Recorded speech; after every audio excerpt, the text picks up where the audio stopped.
Thank you very much Javed साहब, आपकी बात को सुनकर बड़े महजूज हुए हैं हम लोग। Mahzooz, do you understand? We enjoyed. Okay, अब थोड़ा सा लॉजिकली उसको हम लोग देखते हैं। दरअसल हम लोगों ने कल गुजारिश की थी मुफ्ती साहब से भी, जावेद साहब से भी, कि हिंदुस्तानी ज़बान आम फहम सबको समझ में आ जाए और जहाँ कहीं आप मुश्किल शब्द इस्तेमाल करें वहाँ बताते भी चलें। Thank you. तो सबसे पहले हमारे रिस्पेक्टेड जावेद साहब ने हवाला दिया कि खुदा फ़ानी है। कितने मजहब आगे चले गए, किसी ने जुपिटर को खुदा माना, किसी ने किसी को माना। मैं कहता हूँ जिसने कॉन्टिंजेंट चीज़ को खुदा माना, गलत माना, वो खुदा ही नहीं, वो खुदा ही नहीं है। हम तो नेसेसरी बीइंग को साबित करने बैठे हैं, वो नेसेसरी कॉज जो इटरनल है, जो अबदी भी है और अजली भी है। हम किसी और को साबित करने नहीं बैठे। दूसरी चीज़ उन्होंने कहा कि फेथ एंड बिलीफ, ये एक ऐसी डेफिनेशन है फेथ की जो इन्होंने पहली मर्तबा पेश की है, या माफ कीजिएगा इन्होंने पहली मर्तबा पेश नहीं की है, रिचर्ड डॉकिंस ने पहली मर्तबा पेश की है। मुझे मालूम है ये सोर्स कहां से है। एपिस्टेमोलॉजिकली फेथ और बिलीफ का फर्क आप इस तरह नहीं कर सकते सर। फेथ सही भी होता है, गलत भी होता है। बिलीफ सही भी होता है, गलत भी होता है। जो लॉजिक, रीजन और एविडेंस से बैक्ड होगा वो फेथ सही होगा। और आप जिस फेथ की बात कर रहे हैं कि इलॉजिकल है और उसके पीछे नहीं है, तो we are on the same page. हम नहीं मानते उस फेथ को। जो फेथ ऐसा हो जिसके पीछे कोई लॉजिक ना हो, एविडेंस ना हो, हम नहीं मानते। हम तो उस फेथ के कायल हैं जिसके पीछे लॉजिक हो और एविडेंस हो। तो बिलीफ सही भी होता है, गलत भी होता है, फेथ भी सही होता है और गलत भी होता है। तो आज फेथ और बिलीफ के डिफरेंस पे बात नहीं हो रही है। आज आप चाहे फेथ एक्सेप्ट कर लें या बिलीफ एक्सेप्ट कर लें, आज ये बात होगी कि ट्रूथ क्या है।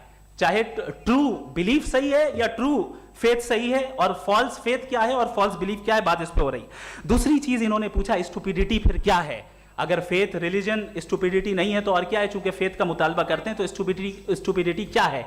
मैं कहता हूं स्टुपिडिटी एथिज्म है। उसकी वजह यह है कि आप एक सड़क पे जा रहे हो और आप किसी गार्डन में जाएं और देखें वहां लिखा है फूलों के साथ, I love Javed Akhtar, and I really do, I love you sir.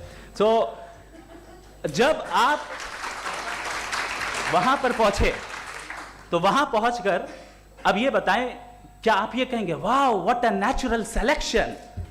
ये क्या नेचुरल सिलेक्शन है? नहीं, ये प्रिसाइजली डिजाइंड है, इसके पीछे डिजाइनर है।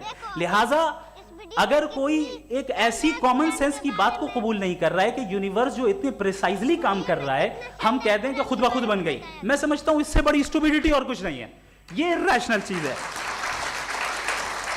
फिर हमारे सर ने कहा कि आपने बॉल पे फोकस किया, आइलैंड पे फोकस नहीं किया। अरे आइलैंड को किसने बनाया यही समझाने के लिए तो बॉल की मिसाल दे रहा हूं। और बॉल भी कॉन्टिंजेंट है, आइलैंड भी कॉन्टिंजेंट है, दोनों नेसेसरी बीइंग का मुतालबा करते हैं। आगे इन्होंने कहा कि नेचर में कोई इंसाफ नहीं है। हम डिसाइड करते हैं कि मोरालिटी क्या होती है, इंसाफ क्या होता है। हम डिसाइड करते हैं, जैसे ड्राइविंग सीट में ट्रैफिक वाला, ये तो किसी खुदा ने नहीं कहा, ये है, इसे कहते हैं फॉल्स इक्विवेलेंस। ये एक लॉजिकल फेलेसी है। आपने जो है मिसाल दी ड्राइविंग की और ट्रैफिक की, ये सब्जेक्टिव मोरालिटी है। आप सब्जेक्टिव मोरालिटी को मिसाल बनाकर ऑब्जेक्टिव मोरालिटी के ऊपर नहीं थोप सकते। इंसाफ की ऑब्जेक्टिव मोरालिटी है। अगर आप ये कहते हैं कि नेचर में इंसाफ नहीं है, तो इंसाफ का न होना ये नेचुरल हुआ, तो फिर नेचर को नेचर रहने दे। क्यों हम इतना स्ट्राइव कर रहे हैं दुनिया में इंसाफ लाने के लिए? ये तो इलॉजिकल बात है, इर्रेशनल बात है। इसलिए बहुत सी चीजें ऐसी हैं जो ऑब्जेक्टिवली जो है इविल या गुड हैं, और बहुत सी चीजें ऐसी हैं जो सब्जेक्टिवली हैं। सब्जेक्टिवली जो मोरल होता है या इमोरल होता है, उसको हम सोशल कंसेंसस से या पर्सनल प्रेफरेंस से डिसाइड करते हैं। लेकिन जो ऑब्जेक्टिव मोरालिटी है, जिसमें इंसाफ आया, जो इन्होंने बार बार रिपीट किया, ये ऑब्जेक्टिव है, सब्जेक्टिव नहीं है। अगर आप कहते हैं ये सब्जेक्टिव है, तो मेरा सवाल आपसे ये है, क्या सोशल कंसेंसस के जरिए अगर जुल्म को सही करार दे दिया जाएगा तो आप जुल्म को जस्टिफाई करेंगे? दूसरी चीज इन्होंने ये कहा कि 2 पैक शराब पी लें तो वो उतने पे नहीं रहता, बढ़ जाता है। यही मामला मजहब के साथ है। 2 पैक आप पी लें, बढ़ेगा। तो ये एक ऐसी मिसाल है, इसको कहीं भी फिट कर लें कि आप एथिज्म पे जब फिट करें, जब आप 2 पैक एथिज्म का लेंगे ना, नए हो ट्रेडिंग में, मार्केट विल पे जब फिट करें, जब आप 2 पैक एथिज्म का लेंगे ना, तो वो बढ़ बढ़ के नॉर्थ कोरिया बनेगा। Thank you.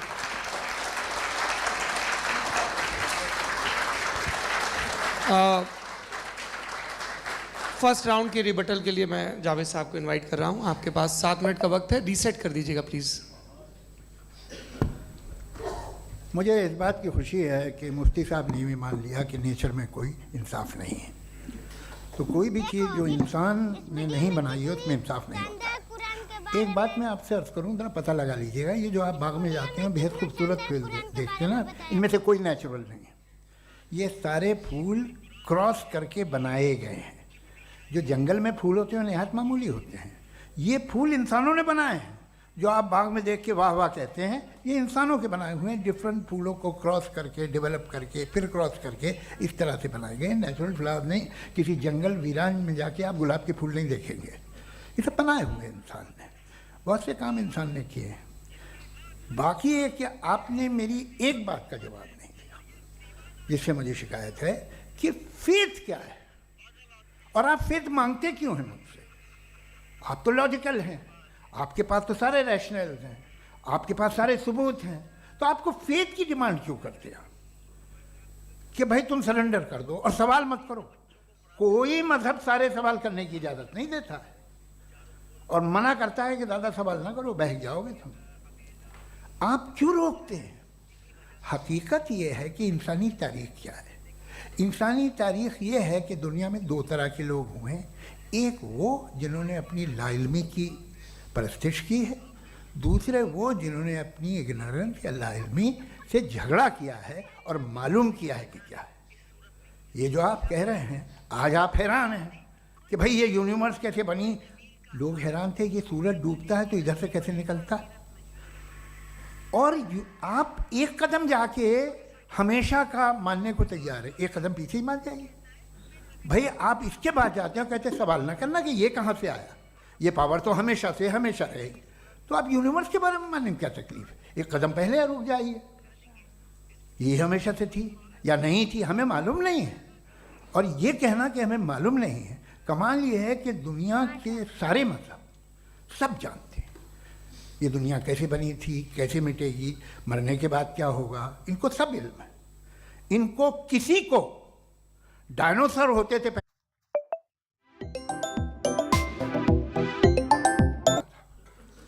किसी को नहीं।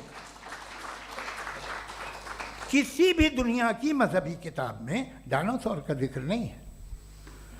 लेकिन बाकी सब बातें, how to make universe in 4 easy lessons and बाकी सब पता है।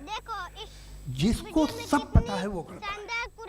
हम में ये इंकिसार, ये ह्यूमिलिटी होनी चाहिए कि हम ये कहें कि हमें ये बहुत सारी बातें नहीं मालूम, लेकिन हम उनकी परस्तिश ना करना, अपनी लाइल्मी को की परस्तिश ना करें, हम उसे पता लगाने की कोशिश करें।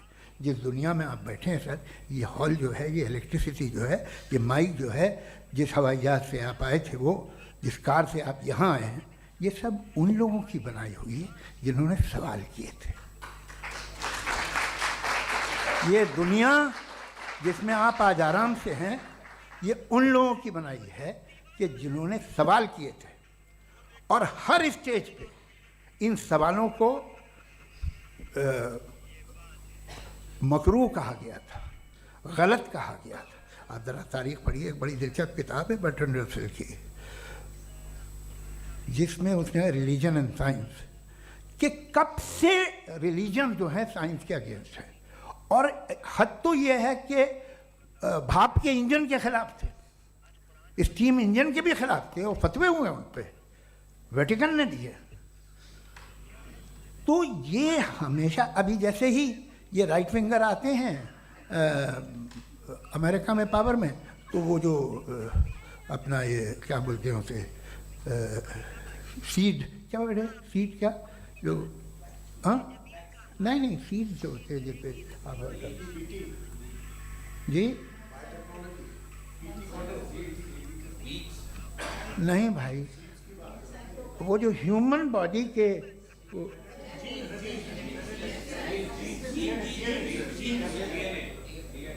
उस पर रिसर्च बंद हो जाती है, रिपब्लिकन नहीं करने देते। अरे भाई इतना डर क्या है तुम्हें? एक ज़माने में बहुत नाराज़ थे ये सारे मजहबी लोग कि ये इंसान तो इंसान बनाने की कोशिश कर रहा है। आपको क्या तकलीफ भाई, बना ले तो बना लेने दो, ये खौफ क्या है?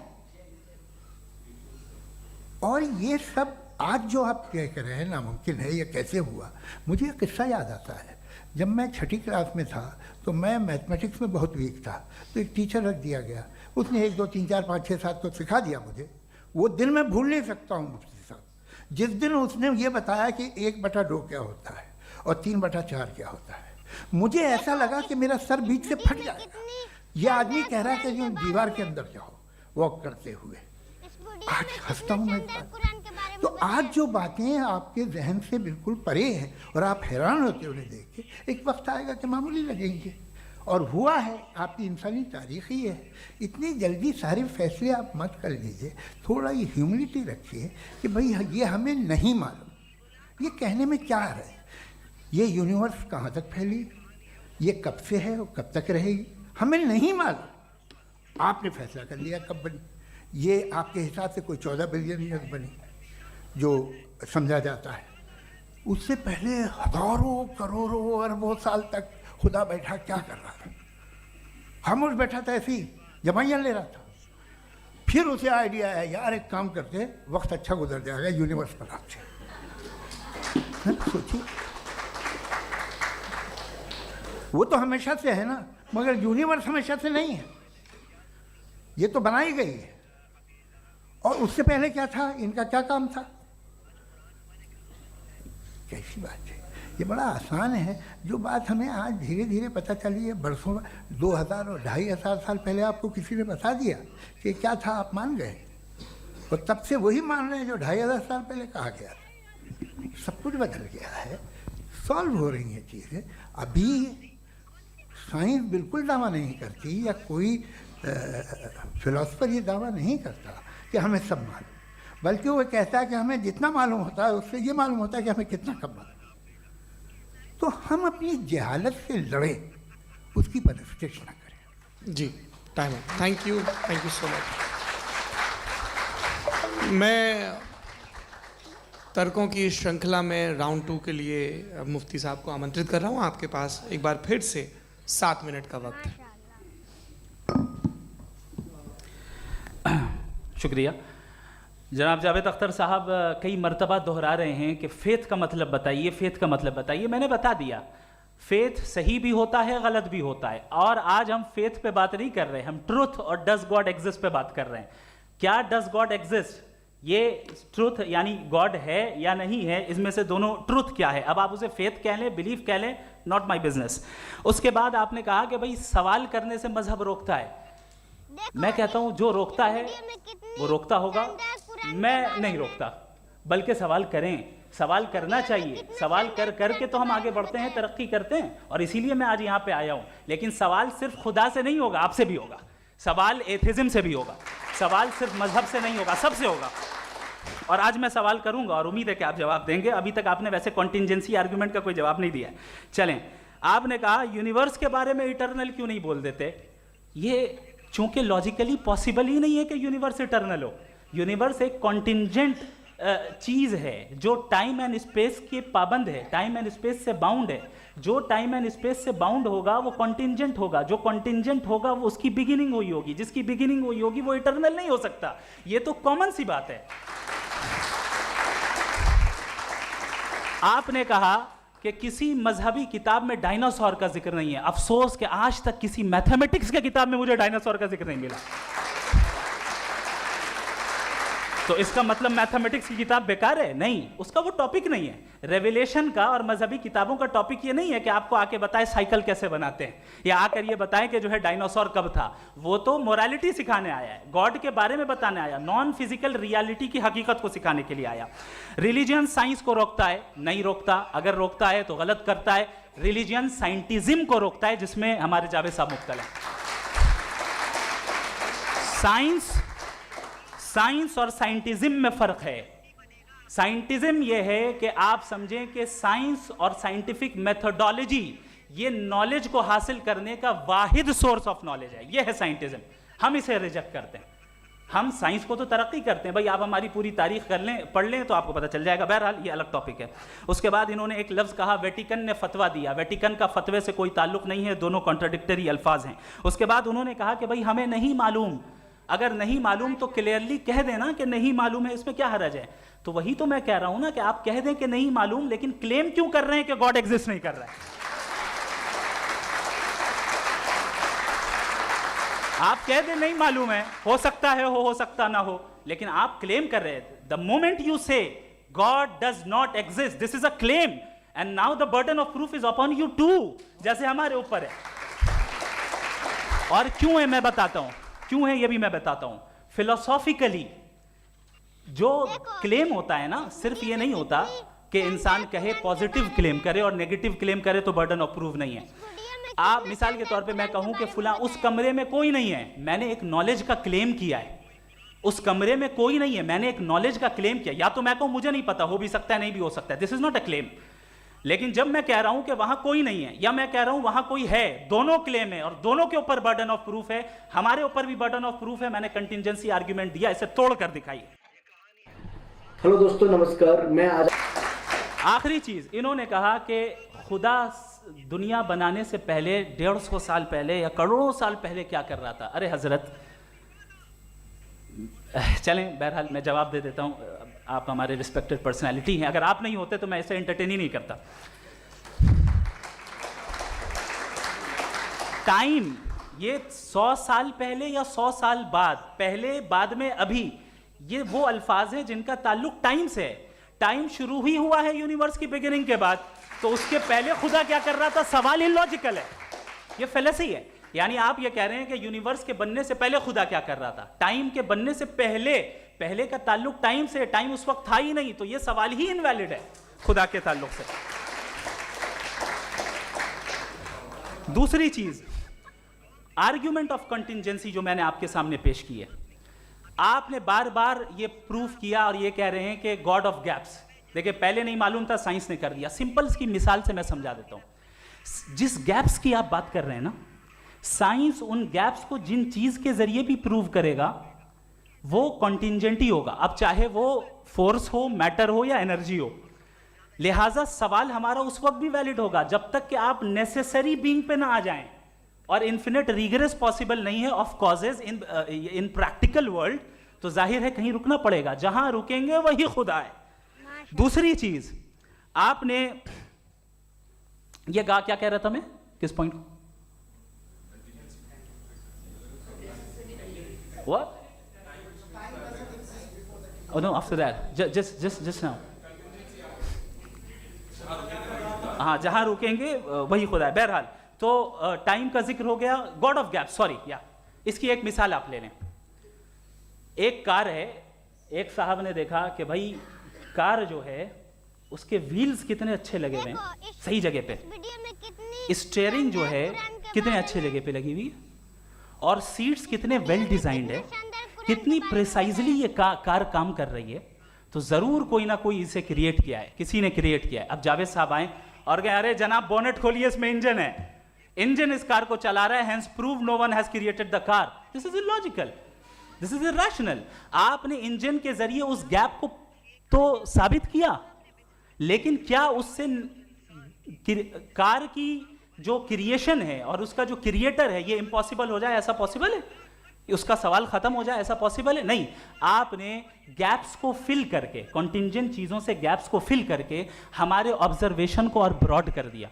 अब हमें और पता चल गया कि ये जो कार है इसका सिस्टम कितना ज्यादा कॉम्प्लेक्स है। पहले कम समझते थे, अब कॉम्प्लेक्सिटी और ज्यादा वाजे हो गई। अब हमें समझ में आ रहा है कि हमारी सर्टेनिटी और बढ़ गई कि जरूर इस कार को किसी ना किसी ने बनाया। यही मामला यूनिवर्स का है। साइंस हमेशा फिजिकल वर्ल्ड की चीजों को ही फिल करती जाएगी और फिजिकल चीजों से ही करती जाएगी, चूंकि एम्पेरिकल एविडेंस का ताल्लुक फिजिकल वर्ल्ड से है। आप साइंस के जरिए मेटाफिजिकल रियलिटी को कभी साबित नहीं कर सकते। ये रॉन्ग टूल का इस्तेमाल करना है। ये वही काम है कि आप मेटल डिटेक्टर से प्लास्टिक डिटेक्टर करने चलें, जो कि जाहिर है सही नहीं है। Thank you.